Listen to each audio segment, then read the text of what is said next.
கரூர் துயர சம்பவம் சம்பந்தமாக நடிகர் விஜய் அவர்களுக்கு இன்று டெல்லியில் சிபிஐ விசாரணை இருக்கிற பட்சத்தில் அவர் நேற்று இரவே டெல்லி சென்றடைஞ்சிட்டார். ஒரு முக்கியமான பிரபலத்தை சந்திக்கிறாரு அப்படிங்கிற ஒரு தகவல் வந்திருக்கு. யாரை சந்திக்கிறதுக்கான வாய்ப்பு இருக்கும் அப்படின்னு யோசிச்சு பார்த்தீங்கன்னா, ஒருவேளை காங்கிரஸ் கட்சியை சார்ந்த யாராவது ஒரு முக்கியமான தலைவர்களை சந்திக்கலாம். ஏன் ராகுல் காந்தி அவர்களை கூட சந்திக்கலாம்.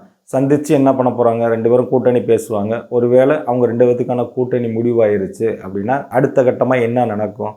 இப்போ ஒரு இருக்கிற இது வரைக்கும் தாவேக்கால யாருமே கூட்டணிக்கு வரல. ஏன்னா அவங்க ஆட்சியில் பங்கு, அதிகாரத்தில் பங்குன்னு சொல்லி கூட இன்னும் எந்த கட்சியுமே அவங்க பக்கம் போகலை. ஓபிஎஸ் போவார், டிடிவி தினகரன் போவார், ஒரு சில கட்சிகள் திமுகலேருந்து பிரிஞ்சு அவர் கூட வரும் அப்படிலாம் எதிர்பார்த்தோம். அந்த மாதிரி ஒரு சம்பவம் இது வரைக்கும் எதுவுமே நடக்கலை. இப்போதைக்கு பரபரப்பாக பேசப்பட்டுருக்க ஒரே விஷயம், காங்கிரஸ் தாவேக்கா பக்கம் போகிறதுக்கான வாய்ப்பு இருக்குது அப்படிங்கிற ஒரு பேச்சு தான் நடந்துக்கிட்டு இருக்குது. அப்படி 2 பேரும் ஒரு வேளை கூட்டணி வச்சாங்கன்னா என்ன நடக்கும்? இருக்கிற சட்டமன்றத்தை சரி பகுதியாக பிரிச்சுக்குருவாங்க. இவங்க 117 சீட்டு காங்கிரஸும் 117 சீட்டு டிவிகேவும் பிரிச்சுக்கிட்டாங்கன்னா, டிவிகே நிற்கிற 117 சீட்டுக்கு ஒன்று நடிகர் விஜய் செலவழிப்பார், இல்லைன்னா அந்தந்த வேட்பாளர் செலவழிப்பாங்க. ஏன்னா கட்சி இப்போ தான் புதுசாக உள்ளே வந்திருக்கனால கட்சியில் நமக்கு ஒரு அங்கீகாரம் வேணும்னு யாரை வேட்பாளர்னு பண்ணுறோம் அவங்களே செலவழிக்கிற அளவுக்கு வசதி இருக்கும். கண்டிப்பான முறையில் செலவழிப்பாங்க. காங்கிரஸுக்கு முதல்ல 117 தொகுதிகளுக்கான வேட்பாளர் இருப்பாங்களா அப்படின்னு பார்த்தீங்கன்னா, கண்டிப்பான முறையில் வேட்பாளர் இருக்கிறதுக்கான வாய்ப்பு இல்லை. அதையும் தாண்டி அவங்க வேட்பாளர் இருக்குது அப்படின்னு சொல்லி நிப்பாட்டினாங்கன்னா அதுக்கான தேர்தல் செலவெல்லாம் யார் பார்ப்பா? காங்கிரஸ் தலைமை கொடுக்குமா, இல்லை விஜய் கொடுப்பாரா அப்படிங்கிறது நமக்கு தெரியல.